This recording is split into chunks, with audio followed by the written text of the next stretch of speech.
When I tell people this story now, years later, and with the scrape of memory softened by time, they usually start with the obvious questions. Why were you home alone? Why didn't you lock the gate sooner? Why didn't you call someone right away? The truth is smaller and messier. I was 15, living in a modest terrace a few streets off the main drag of suburban Sydney, and one ordinary weeknight had folded into something that felt like a test of small decisions. The house was quiet. Mom and Dad were out at a friend's, and the clock in the hallway ticked a slow, ordinary beat that made me feel like the last person in a world designed to be populated. The dog, a mutt named Benji who thought himself 10 times bigger than he actually was, trotted around with the soft patter of paws against laminate. I had just come out of the bathroom, hair still damp, headphones slung around my neck, when the sound happened. The gate swung. It wasn't a gentle push from wind. It was a distinct, metallic creak, followed by the soft clank of the latch dropping. Benji's bark exploded into the house like a thrown stone, the kind of bark that wakes the furniture. I froze, towel in hand, listening as the animal's voice rose and changed timbre from warning to frantic. On the other side of the glass in the porch, shadows pulled apart. Someone ran past the window in a blurred, hunched silhouette and vanished into the backyard like a shadow swallowed by black. I could just make out the shape. Thin, hunched, black clothing blending into the night, a spill of long, dark hair that might have been stringy from rain or sweat. Pale skin flashed against the paintwork. It was enough detail to make my stomach drop. I moved barefoot across the hall, every step a careful draft of sound. Benji was glued to the front door, low growl vibrating through his chest. The hairs on my neck prickled as though someone had walked a finger down my spine. That sound, the rustic click of the latch, the bark, the sprint of a body, did not belong to a normal night. I could feel the house expand and contract around me, breathing the same panic. Then another person appeared at the porch. More ordinary, less frantic, someone who might, at first glance, have belonged there. He stepped up to the security bars like a neighbor, talking to a neighbor. Familiar muscle memory in the shoulders, casual, half-lean, casual voice. He leaned close and called through the bars in that thin, neighborly tone. "Hey, have you seen my mate?"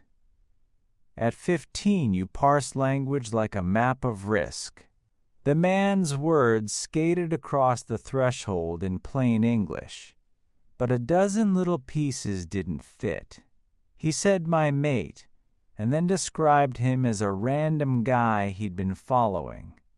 He suggested the other man might be on drugs and dangerous. It was a conversation that wanted me to be uncertain. I answered, honest and stupidly literal, because at that age you still assume missteps have simple causes. "Yeah, I think he ran into the backyard." The second guy's expression flickered and then folded into action. He walked away, disappearing into the black. I waited. The rational thing would have been to bolt the door and call my parents or the police immediately. But adrenaline tastes like rationalization at first. He's probably a friend. He's probably lost. It's fine. I stayed on the inside veranda, listening to the soft rustle of leaves and Benji's sharp breaths. That's when the first stranger returned. Not lurched. Not sneaked. Walked back, as if the backyard had handed him his friend on a platter. He looked different now. Closer, slower. The hunched shape I'd seen earlier stood next to him, pacing like a caged animal. The skin was the color of curdled milk. The clothes clung to a gaunt frame, and long dark hair fell like strips of shadow across a face I couldn't make out fully. There was a strange cat-like energy in his movement, sudden small jerks of pacing and moments of unnerving stillness. He stared through the security bars and fixed me with an unwavering gaze. His eyes, and the part of his face I could see between matted hair, were blind with a wet glare. They didn't flinch. The second man leaned toward the bars and said the words that would turn my chest into stone. "He's nervous. Can you just come outside for a minute and show him you're harmless?" Thinking of that sentence now is like handling a shard of glass. The line is tiny and simple, but it cuts. There was a moment, split-second long, when my brain tried to choose. The gut answers flashed like neon, door stays shut, lock, call, but the social voice had been raised on, polite schoolboy, not wanting to make trouble, trembled in front of the louder survival voice. I remember the air going thick, the house flipping from quiet to a held breath. Benji's growl changed pitch, a rumble that tasted like warning. The pale man stopped pacing and stood perfectly still, like a statue that had been waiting to be noticed.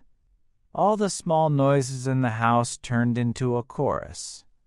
The tick of the hallway clock, the wind rattling the eaves, the faint churn of my neighbor's washing machine from down the street, and beneath it, the dull slap of my own pulse. I took one step forward, a stupid human reflex to see what the other wanted, and the world snapped. The second man lunged. His hand shot between the bars, fingers splayed and long, as if to test the gap, and slammed toward me. His reach through the security grill was raw and invasive, and I flinched back hard, slamming the French door with my foot and bolting it with the kind of brute force that only comes from sudden terror. The noise of the bolt sliding home sounded like an exclamation mark. I called my parents shakily, and they called the police as the night closed in. The two men were gone by the time the officers arrived. A neighbor later mentioned a report of a break-in 2 streets over less than an hour earlier. They searched, snapped photos of footprints and gutter marks, and left me with the ache of what-ifs. Looking back now, the worst detail isn't just that there were 2 men. It's that they didn't try to barge in. They wanted me to come to them. They wanted me to step outside into a night where I would be alone and at their mercy. The house smelled of that odd mixture of cooked dinners and bleach as the officers took statements, cross-legged in the living room as if they were trying to fold a story back into neat upholstery. An officer took notes while I repeated details I had only partially seen.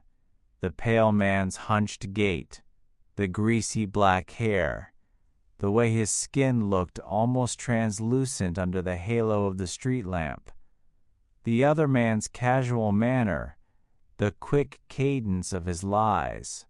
The police were calm in the way professionals are, voices practiced to soak up panic.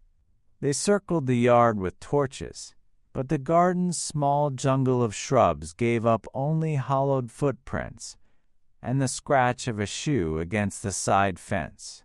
Someone suggested the pair had been casing houses on the street, looking for a point of entry, or perhaps for someone to lure outside, and that made my stomach turn in a way that no factual sentence could remedy. That night I slept badly. Not asleep, really, but fitful, like a bird with one eye open. In the black between dozes, my mind stitched what-ifs into long seams. I pictured the pale figure moving quietly between fences, backlit by a sodium lamp like some cruel shadow puppet. I imagined the second man standing at the bars with a smile so ordinary it made the whole thing more frightening. The ordinary smile of someone used to being trusted. When I closed my eyes, I could still see the gap between the security bars and the impressive reach of that hand. The way a human limb could extend and try to take a life not by smashing a window but by coaxing someone out. For days afterward, the yard became forbidden geometry. I would stand at the window and watch the dark, counting the lines of the hedges and replaying where they'd been. I moved the neighbor's pot plant a few degrees left, because small acts make you feel like you have control. Benji refused to go out for more than a few minutes, and then only with me within arm's reach. I told myself the police would find them eventually. They never did. Not in any report I read, anyway. The break-in down the road never connected into something with a face in the papers. It became another line item on a station log and little else.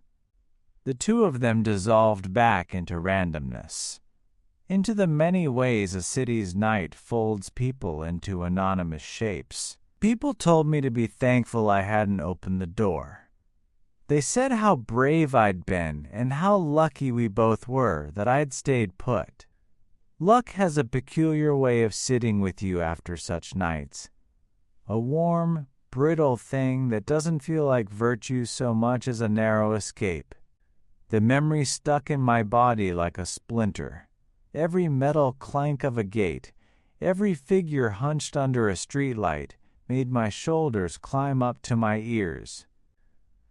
The weeks that followed felt like walking through the same room with the lights turned low.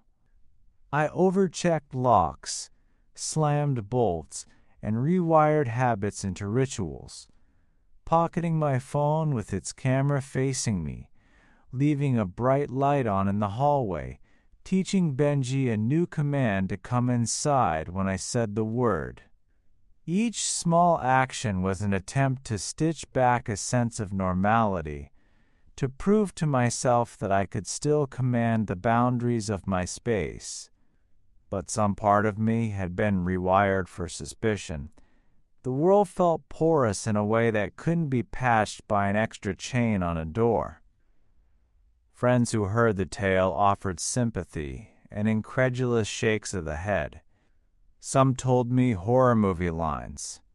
You should have called the cops sooner, as if there were a right and wrong in how you reacted to someone lunging at your security bars.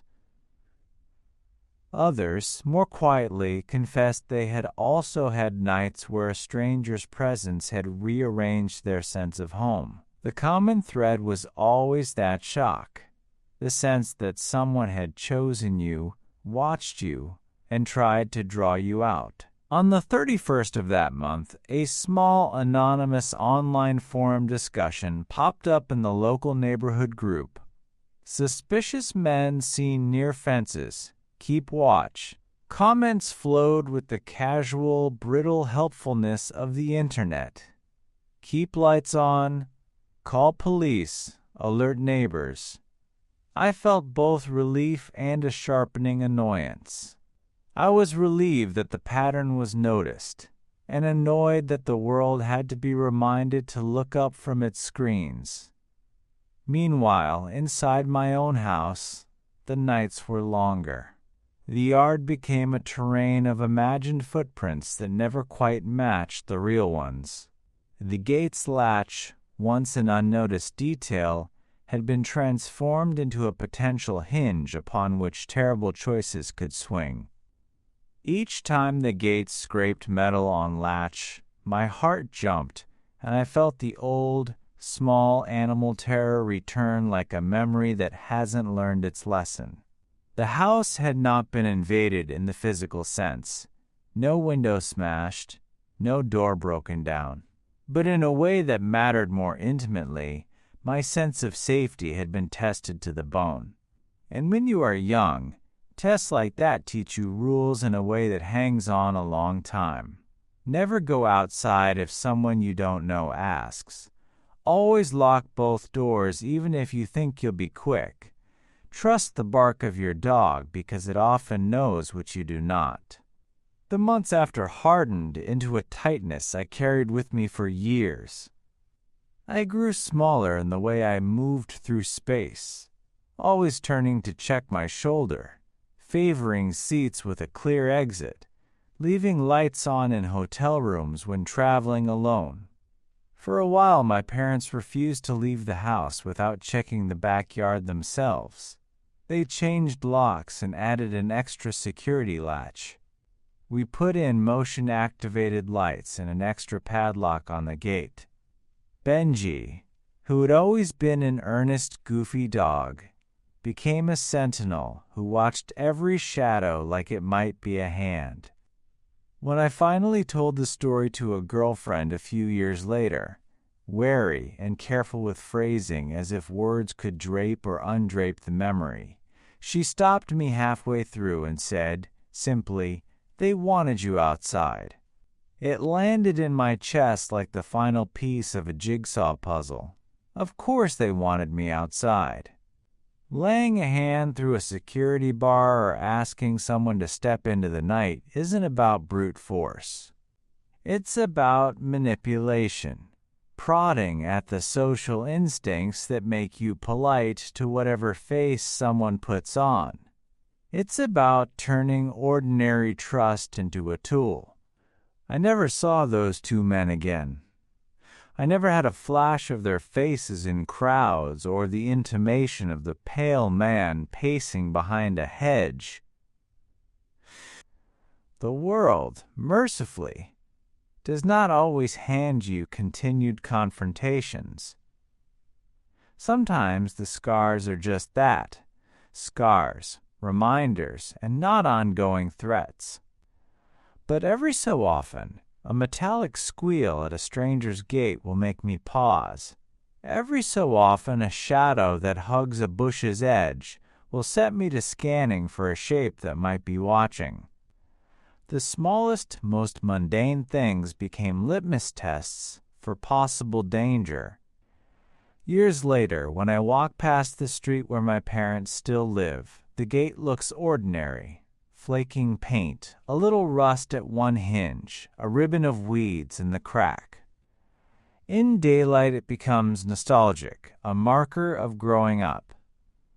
At night it is simply a gate. But if I stand there long enough, letting the town's ordinary warmth wash over me, the mind is capable of digging up the past like a hand from under a sheet.